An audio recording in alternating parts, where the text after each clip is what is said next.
우리가 인생을 살면서 해결해야 할 중요한 문제가 두 가지가 있는데 그건 바로 두려움과 욕심입니다. 두려움을 이겨내는 것, 그리고 욕심 앞에 무너지지 않고 승리하는 것은 인생의 성공과 실패를 가르는 아주 중요한 문제들입니다. 우선 두려움을 이겨내지 못하면 어떠한 시도를 잘 하지 못합니다. 도전 자체를 못하기 때문에 당연히 그 인생은 성공도 할 수 없고 실패도 하지 않습니다. 이러한 인생은 성공을 거두어 어떠한 자신감을 가질 수도 없고 실패를 통해서 무언가를 배우지도 못합니다. 두려움 자체에 완전히 발이 묶여서 그 자리에 가만히 머무는 일 외에는 아무것도 못해요. 그저 실패하지 않는 것에 만족하며 살게 되어집니다. 저는 물을 아주 두려워합니다. 물을 무서워해요. 수영을 전혀 하지 못하기 때문인데 사실 수영만 못하는 게 아니라 아예 뜨지를 못합니다. 저는. 그래서 제 발이 땅에 닿지 않으면 물속에서 두려움을 느끼게 되어집니다. 따라서 물에 잘 들어가지 않죠. 워터파크 이런 데 안 갑니다. 저는. 이렇게 막 치고 물이 이렇게 하는 거 싫어하고요. 해수욕장에 가도 모래사장만 밟지 물 안으로는 들어가지를 않습니다. 그런데 그렇게 제가 이 물을 싫어하다 보니까 제일 싫어하는 거는 뭐 예를 들면 영월에 그 동강 같은 데 가서 래프팅 하는 거 있잖아요. 돈 주고 목숨 단축시키는 거. 그런 거 저는 정말 싫어합니다. 아무리 구명조끼를 입더라도 물에 들어가는데 발이 안 닿는다 그러면 저는 막 공포를 느끼거든요. 그렇다 보니까 제가 애들을 데리고 이렇게 워터파크 이런 데도 잘 가지 않습니다. 저희 아이들도 해수욕장은 가봤지만 물에 들어가 본 적은 한 번도 없습니다. 그러니까 저의 두려움이 저희 자녀들에게도 전가되어져서 우리 자녀들의 경험을 축소시키는 것이죠. 두려움은 이렇듯 우리를 옴싹달싹하지 못하게 만들어 버립니다. 그래서 성경은 우리에게 두려워하지 말라고 하죠. 제가 예전에도 말씀드렸지만 성경도 우리에게 두려워하지 말라고 이야기하고 우리도 사실 두려움이 싫습니다. 그렇지만 우리가 두려울 때가 있어요, 없어요? 있습니다. 언제 두렵죠? 내 힘으로는 어떤 무언가를 할 수 없을 것 같을 때에, 큰 장애물 앞에 섰을 때에 우리는 두려움을 느끼게 되어집니다. 그런데 성경을 보면 하나님께서 꼭 두려워할 때에 두려워하지 말라라고 이야기를 하십니다.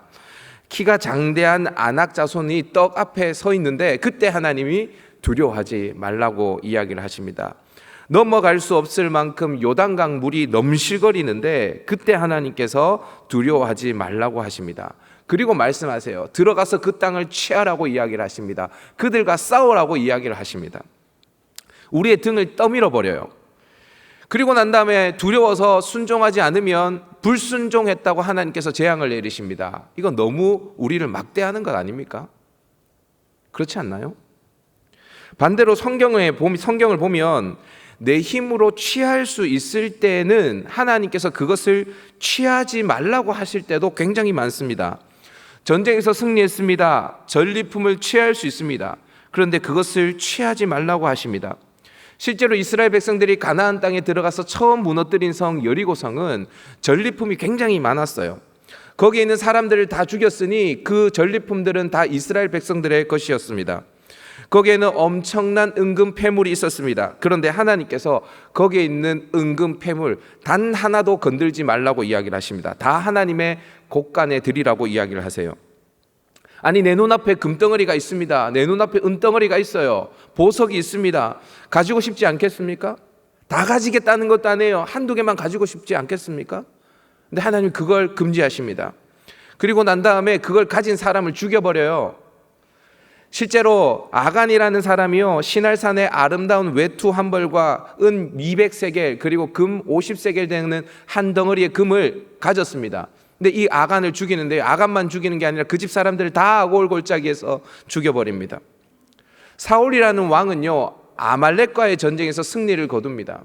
여러분, 전쟁에서 승리했어요. 그러면 백성들에게 돌아와서 나 승리했어요 라는 증거를 보여주고 싶지 않겠습니까? 그러니까 전리품을 가지고 온다는 것은 이 전리품에 대한 욕심도 있겠지만 내가 승리했음을 증명하는 도구가 전리품이지 않습니까? 그런데 하나님께서는 다 죽이래요. 싹 다 없애고 돌아오라는 겁니다. 어떠한 전리품도 가지지 말고 다 멸절시키고 돌아오라는 거예요. 근데 사울 왕이 거기에 순종하지 않습니다. 아리따운 여인들과 보기 좋아 보이는 짐승들을 끌고 돌아옵니다.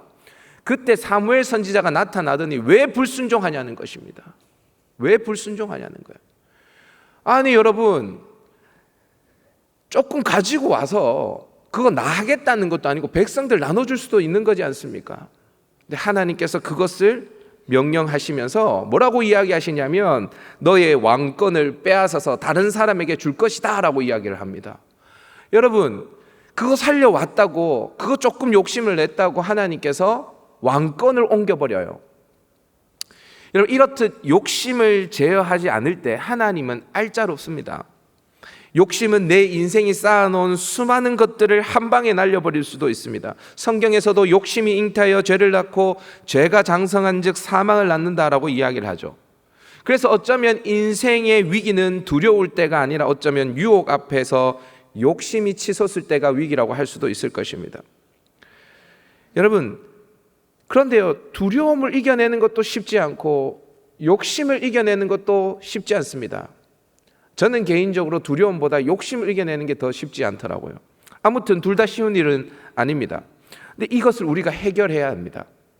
두려움을 이겨낼 수 있는 방법, 욕심 앞에 흔들리지 않고 그것을 이겨낼 수 있는 방법을 우리가 찾지 않으면 우리는 인생을 성공할 수 없습니다. 오늘 저는 이 두려움과 욕심 앞에서 우리가 어떻게 반응해야 하는지, 그리고 그렇게 반응하기 위해서 반드시 우리가 붙들어야 하는 것은 무엇인지를 함께 살펴보기를 원합니다.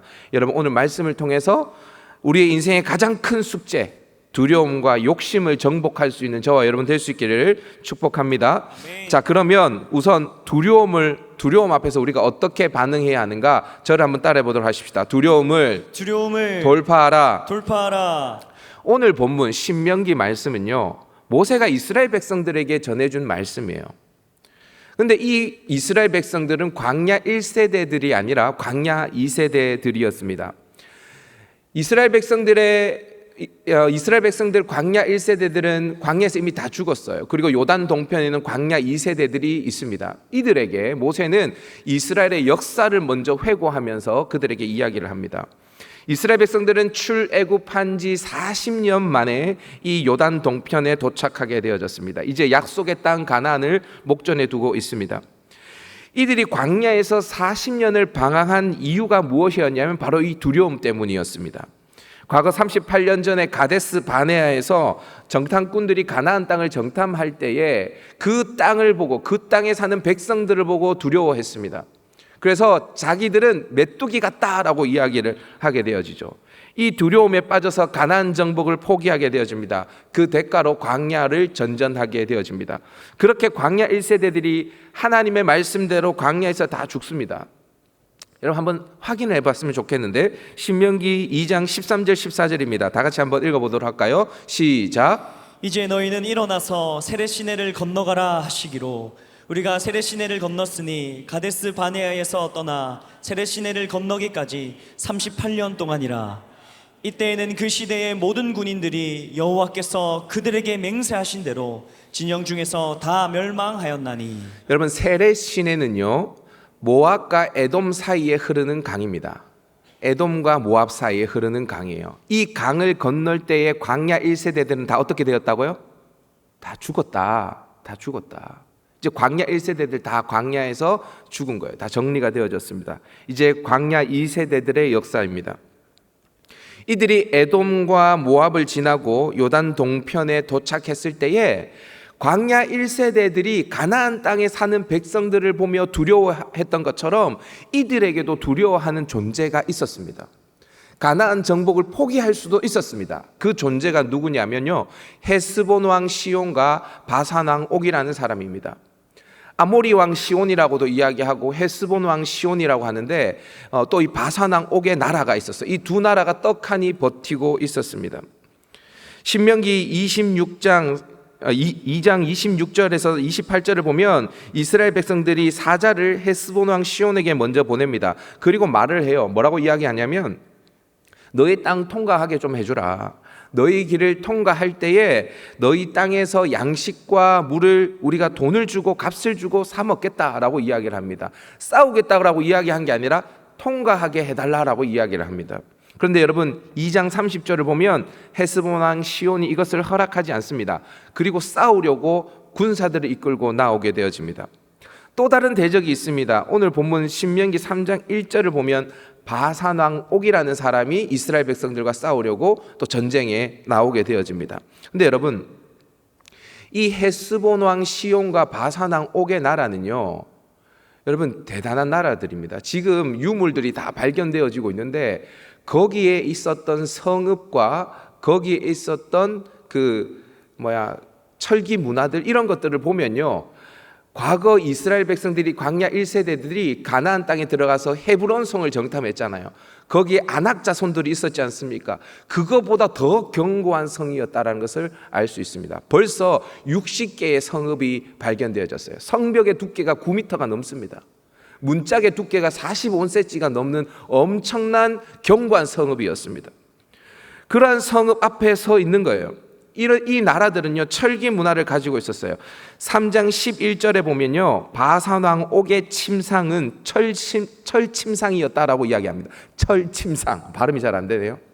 침대가 철이었다는 거예요. 철, 나무가 아니라 철. 그 이야기는 철기 문화를 가지고 있었다는 거예요. 여러분 이 당시에 철기 문화를 가지고 있었다라는 것은 뭐냐면 지금도 핵을 가지고 있는 나라가 있고 핵이 없는 나라가 있잖아요. 그럼 전력상 싸움이 안 되잖아요. 마찬가지입니다. 철기 문화를 가지고 있다는 것은 엄청난 군사력을 가졌다라는 이야기입니다. 그리고 여러분 이 바산 왕 옥의 나라는요 거인족이었습니다. 헤브론 성에 아낙 자손들이 있었던 것처럼 이 바산 왕 옥의 나라도 거인의 나라였습니다. 그래서 여러분 신명기 3장 11절 성경책에 있는 분들 한번 펼쳐보십시오. 바산 왕 옥의 침상이 철침상이었는데 그 크기가 나오고 있습니다. 길이가 몇 규빗? 길이가 몇 규빗? 성경 있는 분들 길이가 몇 규빗? 9규빗. 넓이가 4규빗. 여러분 9규빗과 4규빗이라는 건 뭐냐면 이 한 규빗이 이 손끝에서부터 팔꿈치까지거든요. 약 45cm입니다. 그러니까 길이가 4m가 넘고요. 침대의 길이가. 넓이가 2m 정도 되는 것입니다. 엄청난 침대를 가지고 있었어요. 아마 혼자 썼겠죠. 싱글 침대. 대단하지 않습니까? 여러분 이 앞에 딱 서 있어요. 그런데 이런 민족을 향해서 하나님께서 이스라엘 백성들에게 뭘 명령하시냐? 신명기 3장 2절입니다. 3장 2절 다 같이 읽어봅니다. 시작. 여호와께서 내게 이르시되 그를 두려워하지 말라. 내가 그와 그의 모든 백성과 그의 땅을 내 손에 넘겼으니. 두려워하지 말래요. 넘겼으니까 가라는 겁니다. 고! 싸우라는 거예요. 여러분 이게 말이 쉽지. 아니 두려운데 두려워하지 말라고 한다고 안 두렵습니까? 다시요. 두려운데 두려워하지 말라고 한들 안 두렵습니까? 여전히 두렵잖아요. 그런데 하나님은 정복하라는 것입니다. 싸우라는 거예요. 두려움을 돌파하라는 것입니다. 여러분 그런데 하나님께서 이 헤스본 왕 시온과 바산 왕 옥과 싸웠을 때에 이스라엘 백성들에게 승리를 주셨을까요? 안 주셨을까요? 주셨습니다. 그 땅을 얻습니다. 그리고 신명기 3장 12절 13절을 보면 그 땅을 루벤 지파, 갓 지파, 므낫세 반 지파에게 분배하는 장면을 볼 수 있습니다. 여러분 두려움을 돌파하라는 말은 무조건 무모하게 무언가에 도전하라는 이야기는 아닙니다. 무모한 도전은 그냥 무모한 것입니다. 여기에서 두려움을 돌파하라는 것은 비록 힘들고 어렵고 내 눈에는 불가능해 보이더라도 하나님의 뜻이라면 돌파하라는 것입니다. 하나님의 뜻이라면 순종하라는 것입니다. 그게 아무리 견고한 헤브론 성이든 그게 아무리 강한 골리앗이든 그게 아무리 센 헤스본 왕 시온이든 바산 왕 옥이든 상관없이 하나님이 고하면 가라는 것입니다. 할 수 있겠습니까? 할 수 있겠어요? 모든 사람들이 가면 안 된다라고 이야기를 하는데도 하나님께서 가라고 하시면 가야 되는 거 맞습니까? 여러분들이 부모님이 뜯어 말려요. 안 된다고 이야기합니다. 그렇지만 주님의 뜻이 가라고 하면 가는 거 맞습니까? 맞습니다. 그겁니다. 주님이 예스 하면은 네, 맞습니다. 주님이 옳습니다 하고 가는 것입니다. 반대로 욕심 앞에서 우리가 어떻게 반응해야 하는가? 저를 한번 따라해 봅시다. 욕심 앞에 멈춰서라. 여러분, 아무리 내가 보기에 견적이 안 나와도요, 하나님이 가라고 하면 가야죠. 그죠? 그러나 반대로 아무리 내가 보기에 견적이 나와도 하나님이 아니야 하시면, 하나님이 멈춰, 하나님이 건들지 마 하시면 바로 멈춰야 합니다. 아무리 가지고 싶어도, 아무리 전진하고 싶어도 바로 멈춰서야 합니다. 오늘 본문을 보면 하나님은 이길 수 없을 것 같은 헤스본 왕 시온과 바산 왕 옥 앞에서는 두려워하지 말고 그들을 멸하라고 하십니다. 그러나 반대로 충분히 이스라엘 백성들이 정복할 수 있을 것 같은 에돔과 모압과 암몬 앞에서는 하나님이 싸우지 말라고 명령하십니다. 신명기 2장 4절 5절 말씀을 한번 다 같이 읽어볼까요? 4절 5절 말씀입니다. 시작. 너는 또 백성에게 명령하여 이르기를 너희는 세일에 거주하는 너희 동족 에서의 자손이 사는 지역으로 지날진대 그들이 너희를 두려워하리니 너희는 스스로 깊이 삼가고 그들과 다투지 말라. 그들의 땅은 한 발자국도 너에게 주지 아니하리니 이는 내가 세일산을 에서에게 기업으로 주었습니다. 에서의 자손, 그러니까 에돔을 지날 때의 일입니다. 에돔 역시 헤스본 왕 시온처럼 이스라엘 백성들이 자신들이 그 땅을 지나갈 테니 우리가 물을 돈을 주고 먹고 양식도 돈을 주고 사 먹을 테니 그 땅을 좀 지나가게 해달라고 에돔에게 부탁을 했습니다. 에돔 역시 허락하지 않았습니다. 똑같은 상황이죠. 똑같은 상황입니다. 그런데 그 상황 속에서 이스라엘 백성들은 그들과 싸우지 않습니다. 에돔을 돌아서 광야길을 걸어가게 되어집니다. 여러분, 이때 길이 너무 불편해서 이스라엘 백성들이 투덜투덜 대다가 불뱀에 물리죠. 그때 모세가 막 놋으로 장대에 높이 달아서 놋뱀을 달아서 이것을 바라보는 자는 산다 해서 살아났던 그 사건이 있었던 때가 바로 이때입니다. 여러분, 이스라엘 백성들이 그렇게 길을 돌아가면서 불평할 때에 에돔 족속, 그러니까 에서의 자손들은 그 불평하는 이스라엘 백성들을 바라보면서 두려워 떨었습니다. 아, 얘네들이 말이야 저렇게 돌아가다가 와 열받아 하면서 길을 딱 꺾어가지고 우리나라를 치고 들어오면 어떡하지? 그럼 우리나라 멸망하는데 두려웠어요. 에돔은요 철기 문화도 아니었고 에돔은 그 당시에 이스라엘 백성들에 비해서 백성의 숫자도 작았거든요. 충분히 이스라엘 백성들이 이길 수 있었습니다. 그러니까 두려웠겠죠. 여러분, 전쟁의 기본이 뭔지 아십니까? 기싸움입니다. 싸움의 기술 중에 첫 번째는 뭐냐면 기싸움.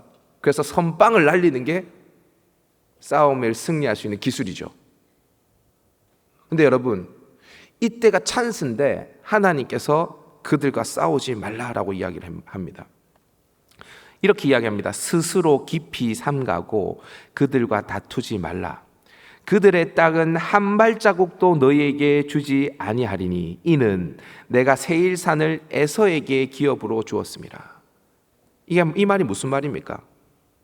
그건 네 거 아니야. 네 거 아니니까 싸우지 말라는 거예요. 9절에서는 모압과 싸우지 말라라고 이야기를 하십니다. 그때도 마찬가지입니다. 이 기업은 네게 주지 않았고 룻의 후손에게 주었다라고 이야기합니다. 19절에도 암몬 자손과 다투지 말라라고 이야기합니다. 그 땅 역시 너에게 주지 않았다라고 이야기합니다. 다 네 거 아니야. 주인이 따로 있으니까 넌 욕심내지 마라고 하나님이 말씀하시는 거예요. 여러분, 아무리 가질 수 있어도 내 것이 아닌 것에 욕심을 부려서는 안 됩니다. 하나님이 주신 것이 아닌데 그걸 내가 힘이 있다고 해서 가져서는 안 돼요. 많은 것을 가지는 것이 축복이 아니라 하나님이 주신 것을 가지는 것이 축복입니다. 이걸 믿을 수 있기를 바랍니다. 열왕기상 21장을 보면요, 나봇이라는 사람이 등장합니다. 그에게는 조상에게 물려준 땅이 조금 있었어요. 포도원이 조금 있었습니다. 이 땅은 이스르엘이라는 곳에 있었는데, 이스라엘이 아니라 이스르엘이라는 곳에 있었는데, 이 이스르엘은요 왕이 살고 있었던 그 사마리아 왕궁 바로 옆에 있었던 땅입니다. 이 왕이요 이 땅을 탐내는 겁니다. 아합이라는 왕인데 이 땅을 탐냅니다. 자기의 채소 밭으로 그러니까 주말 농장 정도로 사용하고 싶었던 것 같아요. 그래서 이 땅을 자기에게 달라고 이야기합니다. 공짜로 달라는 거 아닙니다. 더 좋은 포도원을 주겠다라고 이야기합니다. 그리고 네가 원한다면 많은 값을 쳐서 주겠다라고 이야기를 합니다. 여러분, 자 보세요. 우리 집에 집을 팔아요. 그런데 더 좋은 집을 준대요. 그러니까 뭐냐면 이게 어떤 거냐면 재개발된 겁니다. 재개발. 그래서 보상금이 엄청나게 나오는 겁니다. 제가 여기 대평 그린빌에 살고 있는데 만약 이 대평 그린빌에 살고 있는데 만약에 김보원 목사, 네가 이 대평 그린빌을 나한테 준다면 내가 강 건너편에 코롱 하늘채 새 아파트가 있어. 그 아파트를 줄게. 그러면 전 바로 옮깁니다. 그렇지 않겠습니까? 그렇죠. 그런데 이 나봇이라는 사람은 자기의 포도원을 넘기지 않아요. 어떻게 나봇이 반응하냐? 열왕기상 21장 3절 말씀입니다. 다 같이 한번 읽어볼까요? 시작. 나봇이 아합에게 말하되 내 조상의 유산을 왕에게 주기를 여호와께서 금하실지로다 하니. 나봇이 뭐라고 이야기합니까? 조상의 유산은 하나님이 누구에게 팔거나 넘겨줘서는 안 된다고 했습니다. 그래서 아무리 더 아름다운 포도원을 준다고 해도 또 이 포도원의 값을 웃돈을 주고 저에게 준다고 해도 저는 이 땅을 왕에게 드릴 수가 없습니다 라고 이야기를 하는 거예요. 여러분, 이스라엘의 율법을 보면요, 자신의 조상에게 유업으로 받은 그 땅은요 팔아서는 안 됩니다. 잠시 사용권을 넘길 수는 있는데 그렇다고 해도 희년이 되어지면 반드시 원래 주인에게로 돌아오도록 하나님이 해놓으신 시스템이에요. 여러분 그거 아세요? 인류의 역사상 전에도 없었고 후에도 없었는데 모든 백성이 자기의 땅을 가지고 있었던 나라가 바로 이스라엘이었습니다. 이스라엘이 전에도 없었고 이스라엘 후에도 없었습니다. 하나님께서 그 시스템을 만들어 놓았거든요. 그런데요, 왕은 이 땅을 달래요. 줄 수 없다라는 겁니다. 줄 수 없다라는 이유가 뭡니까? 이 나봇이 계산이 안 돌아가서가 아닙니다. 나봇에게도 욕심이 있습니다. 재테크를 충분히 할 수 있습니다. 나봇도. 근데 하나님의 뜻 아니라는 겁니다. 그래서 욕심 부리지 않은 거예요. 반대로요, 아합은요 이걸 나봇에게서 빼앗았을까요? 안 빼앗았을까요? 빼앗죠. 나봇을 죽이고 빼앗습니다. 여러분, 이 열왕기상 21장에 나봇의 포도원의 이야기가 한 장에 걸쳐서, 성경 한 장에 걸쳐서 기록된 이유는 뭐냐면 욕심대로 살아가는 아합과 하나님의 말씀대로 살아가는 나봇을 대조하는 장면입니다.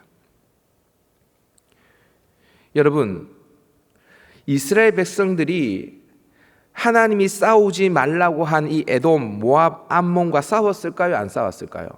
안 싸웠습니다. 안 싸웠어요. 우리 신명기 2장 36절 37절 한번 읽어보도록, 확인해 보도록 하십시다. 시작. 우리가 모든 높은 성읍을 점령하지 못한 것이 하나도 없었으나 오직 암몬족 속의 땅 야복 강가와 산지에 있는 성읍들과 우리 하나님 여호와께서 우리가 가기를 금하신 모든 곳은 내가 가까이 하지 못하였느니라. 내가 가까이 하지 못하였노라.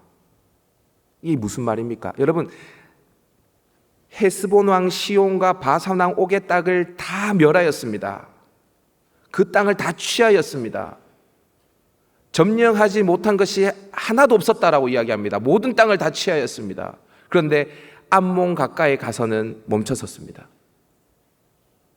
하나님이 가까이 하지 말라고 했기 때문입니다. 그래서 가까이 하지 못하였느니라 라고 이야기를 하고 있습니다. 여러분, 이게 절대 쉬운 일이 아닙니다. 살아보세요. 여러분, 못하는데 못하는 거하고 할 수 있는데 못하는 건 천지 차이입니다. 여러분, 제가 지금 13년째 아반떼를 타고 다니거든요. 근데 얼마 전에 차가 고속도로를 가고 있는데, 또 차가 가고 있는데 부산을 갔었는데요, 계속 차가 엔진이 꺼져서 서는 거예요. 차가 계속 차가 서는 겁니다. 부산에서 몇 번 섰습니다. 그래서 제가 마음속으로 얼마나 행복하든지요. 주님이 드디어 나에게 허락하신 거다. 드디어 나에게 새 차를 살 수 있도록 주님께서 나에게 허락하신 거다. 이게 엔진이 멈춰서면 엔진 가는데 얼마 달라고, 그럼 폐차. 그리고 산타페 바로 이게 되겠더라고요. 각이 나오더라고요. 그래서 너무 행복해하고 있었어요. 근데 고쳤어요. 뭐 8만 원 주니까 바로 고쳐주더라고요. 네, 바로 고칩니다. 여러분, 근데 제가요, 지금 아반떼 안 타고 바로 소나타 타려면 탈 수 있습니다. 할부 끊으면 되죠. 할 수 있습니다. 저 돈 있어요. 근데 여러분 그거 아세요? 탈 수 있는데 안 타는 거 엄청 힘듭니다. 탈 수 있는데 안 타는 거 엄청 힘들어요. 왜냐하면 제가 대학생 때 하나님 앞에 서원한 게 있거든요. 하나님, 제가 탈 수 있어도 여기까지만 타겠습니다. 제가 서원한 게 있거든요. 쉽지 않습니다, 여러분. 제가 제가 혹시나 하나님께서 돈을 많이 주셔서 이만한 평수에 살 수 있어도 제가 여기까지 살겠습니다. 제가 서원한 게 있거든요, 대학생 때. 그래서 그거 지키는 거예요, 지키는 거. 진짜 쉽지 않습니다, 여러분. 할 수 있는데 멈춰서는 것, 어떠한 좋은 것도 취할 수 있음에도 불구하고 취하지 않는 것 쉬운 일이 아닙니다. 여러분, 이 이야기를 여러분 오해하지 마세요. 하나님께서 어떠한 좋은 것도 취하지 말라는 게 아닙니다. 하나님은 우리가 좋은 것을 누리고 취하는 것을 원하십니다. 그렇지만 하나님의 뜻이 아니라면 욕심을 부려서는 안 된다는 것입니다. 여러분, 내가 원하지 않아도 내 힘으로 할 수 없을 것 같아도 하나님이 하라고 하면 하는 겁니다. 반대로 내가 할 수 있는데 하나님이 아니라고 하시면 멈춰서는 것입니다. 이 둘 다 쉬울까요? 어려울까요? 둘 다 어렵습니다. 둘 다 어렵습니다. 잘 들으셔야 돼요.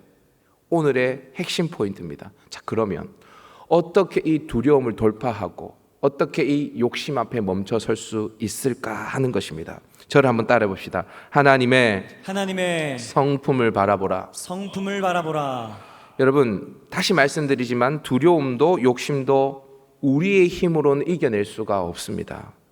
그러나 그 순간 하나님을 바라보면 그것을 이겨낼 수가 있습니다. 특별히 하나님의 성품을 바라보면 이 모든 두려움과 욕심을 이겨낼 수 있습니다. 그러면 하나님께서 이길 수 있는 힘을 우리에게 그 순간 주십니다. 오늘 본문에서도 하나님은 에돔을 침공하지 말라고 하시죠. 욕심 앞에 멈춰서라고 이야기하십니다. 근데 멈춰서라고 말씀하시고 바로 이어서 하나님께서 뭘 이야기하시냐? 신명기 2장 7절 8절입니다. 다 같이 한번 읽어보십시다. 시작. 내 하나님 여호와께서 내가 하는 모든 일에 내게 복을 주시고 내가 이 큰 광야에 두루 다님을 알고 내 하나님 여호와께서 이 40년 동안을 너와 함께 하셨으므로 내게 부족함이 없었느니라 하시기로 우리가 세일산에 거주하는 우리 동족 에서의 자손을 떠나서. 예, 감사합니다. 우리 태연이가 하시기로 크게 읽어줬는데 그 부분이 핵심입니다. 지금 하나님의 에서를 침공하지 말래요. 그러면서 하나님께서 뭐라고 이야기하냐면, 얘들아, 지난 40년 광야 생활을 한번 떠올려봐라. 40년 동안 내가 너희와 함께 했지. 그래서 너희들 부족한 게 있었어, 없었어? 부족한 게 없었지. 너 그 에돔, 그 에서의 땅 네가 악착같이 취하지 않아도 내가 지금까지 너희들 부족함이 없게 인도했던 것처럼 앞으로도 부족함이 없게 해줄게 하시기로 내가 에서의 땅을 취하지 않았다라고 이스라엘 백성들이 고백하는 거예요. 이해되십니까? 그 순간 우리가 뭘 바라봐야 된다고요? 하나님의 성품, 하나님의 성품. 하나님이 모압 땅 취하지 말라라고 이야기하십니다. 얘들아, 그건 네 거 아니다. 내가 모압 자손들에게, 그 룻의 후손들에게 내가 그 땅을 기업으로 줬다. 너희는 그 땅 가까이 가지 마, 싸우지 마 라고 이야기하시고, 하나님 또 뭐라고 이야기하시냐? 14절 15절입니다. 다 같이 한번 읽어보십시다. 시작. 가데스 바네아에서 떠나 세렛 시내를 건너기까지 38년 동안이라. 이때에는 그 시대의 모든 군인들이 여호와께서 그들에게 맹세하신 대로 진영 중에서 다 멸망하였나니 여호와께서 손으로 그들을 치사 진영 중에서 멸하신 고로 마침내는 다 멸망되었느니라. 아까 우리가 읽어본 말씀이죠. 그게 뭐냐? 세렛 시내를 지날 때에 광야 1세대들이 다 죽었다. 그 이야기를 지금 하고 있어요. 여러분, 이 이야기를 하는 이유가 뭘까요? 여기에서 이렇게 이야기하죠. 그들에게 맹세하신 대로 진영 중에서 다 멸망하였나니. 그들에게 맹세하신 대로. 하나님의 맹세가 이루어졌다라는 겁니까? 안 이루어졌다라는 겁니까? 이루어졌다라는 거예요. 나는 신실해 얘들아. 너희에게 욕심 부리지 말라고 이야기하는 나는 이랬다 저랬다 하는 존재가 아니야. 나는 맹세하면 맹세한 대로 행하는 존재야. 그러니까 나 믿어도 돼. 지금 하나님이 뭘 이야기하냐면, 얘들아, 나의 성품, 내가 너희들에게 베푼 은혜를 한번 생각해봐. 그리고 내가 너에게 언약했을 때에 그 언약이 지켜지는지 안 지켜지는지를 한번 바라봐. 그거 바라보고 내가 욕심이 생겨도, 그리고 두려움 앞에 딱 설 때에도 너희들 그거 돌파해내야 돼. 여러분, 우리는 우리의 힘으로 절대 이 두려움과 욕심을 이겨낼 수 없습니다. 그러나 하나님이 우리에게 주신 은혜, 그분이 우리에게 주신 약속의 말씀, 그분의 성품을 우리가 바라보면 이 두려움도 욕심도 이겨낼 수 있어요. 하나님을 묵상하면 좋으신 하나님이 나를 죽이려고 등을 떠미는 것이 아니라는 것을 알 수 있습니다. 그때 우리는 두려움을 이겨낼 수 있어요. 하나님이 우리에게 베푸신 은혜를 기억할 때 내가 욕심을 부리지 않아도 지금까지 부족함이 없게 인도하신 하나님이 여전히 내게 은혜를 베푸실 거야. 그게 믿어집니다. 그래서 욕심 앞에서도 멈춰 설 수 있는 것입니다. 여러분, 여러분들의 헤스본 왕, 여러분들을 두렵게 만드는 바산 왕 옥은 무엇입니까? 또한 여러분들의 욕심을 자극하며 유혹하는 에서의 땅, 모압의 땅, 암몬의 땅은 무엇입니까? 그 두려움과 욕심 앞에 여러분들은 어떻게 반응하고 계십니까? 하나님이 가라고 하면 가고 계십니까? 하나님이 멈추라고 하시면 멈추고 계십니까? 일단 우리는 이것이 내 힘으로 안 된다는 것을 먼저 인정해야 합니다. 그리고 하나님을 바라봐야 합니다. 그분의 성품을 묵상해야 합니다. 그분이 내게 주신 은혜를 다시 기억해야 합니다. 그리고 그분의 약속을 다시 붙들어야 합니다. 그러면 하나님께서 두려움을 돌파할 수 있는 힘을 주실 것입니다. 욕심 앞에서도 멈춰설 수 있는 힘을 우리에게 주실 것입니다. 하나님의 은혜가 헤스본 왕 시온, 바산 왕 옥보다 더 크다는 것을 알게 될 것입니다. 그때 우리는 욕심 앞에 멈춰설 수 있고, 에서의 땅보다 하나님의 은혜가 더 크다라는 것을 알 때 우리는 욕심 앞에 멈춰설 수 있고, 또한 바산 왕 옥보다 하나님이 더 크시다는 걸 알 때에 우리는 두려움 앞에서도 전진할 수 있는 것입니다. 우리 사랑하는 갈릴리와 샬롬의 지체 여러분, 이 말씀도 하나님이 제게 주신 말씀입니다. 여러분, 앞에 서 있는 이 목사도 두려울 때가 있고 욕심이 생길 때가 있습니다. 그때 여러분, 방도가 없습니다. 우리의 수준이 그렇습니다. 우리는 욕심이 전혀 안 나는 사람이었으면 좋겠는데 욕심이 생깁니다. 우리는 안 두려워하는 그런 정말 담력이 있는 사람이었으면 좋겠는데 우리는 두려워 떠는 존재입니다. 그렇지만 그때 하나님을 바라보는 것입니다. 시시로 그를 의지하며 잠잠히 그를 묵상하는 것입니다. 그때 여러분, 하나님 우리에게 힘을 주십니다. 그런 은혜가 저와 여러분에게 있을 수 있기를 주님의 이름으로 축복합니다.